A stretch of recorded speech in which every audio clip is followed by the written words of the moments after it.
And I want to give you a really simple way of learning to tell your story. It's called the 6-word story. I want you to think of 6 words that really are the key lynch points of your story, that you can hang your story on.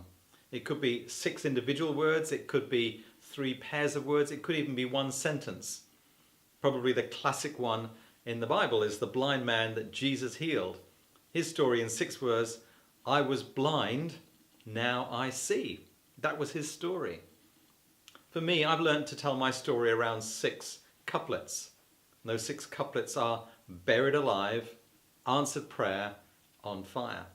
These provide a framework on which to hang our story so we never really get lost in telling it. We don't go off rambling around unnecessary details. And we get to the heart of the matter quite quickly.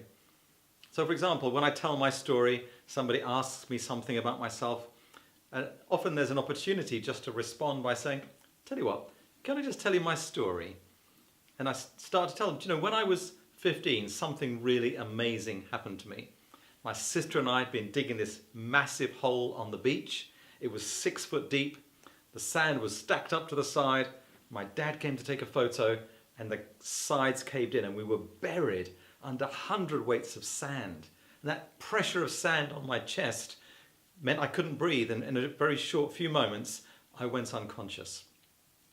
Thankfully they dug us out. No lasting damage, here to tell the tale. But here's the thing. At that moment, just before I went unconscious, something completely unexpected happened. I experienced the most amazing peace. I wasn't afraid, I wasn't anxious, I wasn't panicking, I wasn't afraid of dying. And in that moment, I didn't think through all of that rationally, but I knew I was experiencing something supernatural, the peace that came from God. You see, even if I died, I knew I would be with him in heaven forever. And that only happened because as a 12-year-old, I'd given my life to Christ. So I was buried alive at 15, but my story actually goes back to an 8-year-old little boy in bed at night time, longing to do better at school.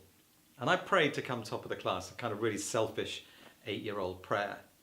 Amazingly, that week, never happened before, never happened after at that school, I came top of the class. It was an answered prayer. God got my attention.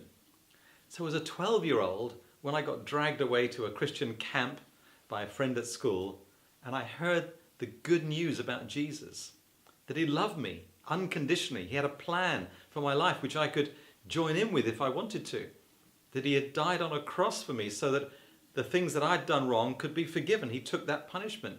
That he rose from the dead so that I could be sure that not only would I have a fantastic life with him here on earth, but I would be in heaven with him. He'd broken the power of death. All of these things I learned over a few nights.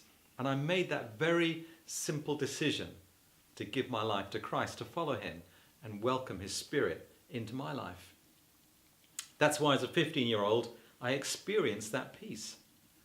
But you know, it wasn't until a few years later, till I was a 19-year-old, I'd left home, I was away at college, moved to the city of Bristol, I was able to really experiment with this amazing faith that God had given me, Christian faith, faith in Jesus.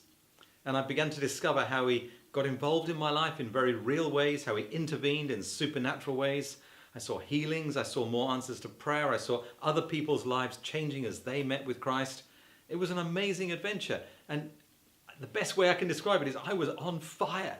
And I've been on fire for the last 44 years on this amazing adventure to discover, first of all, that he had led me into study medicine and have my own general practice with 3,000 patients at the age of 27. I mean, that was completely unplanned.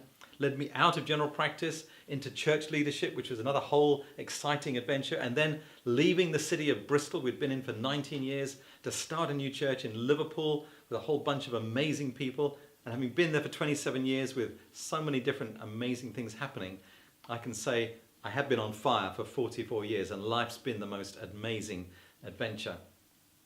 I don't know whether that makes any sense to you, but you know, I just wonder, have you got any faith yourself? Have you ever had any experiences of God? And that's really simply, in just 2 or 3 minutes, how I would tell my story and bring the conversation round to a spiritual topic. When you're ready with your story, You're never at a loss to know what to say when somebody starts to ask you about yourself.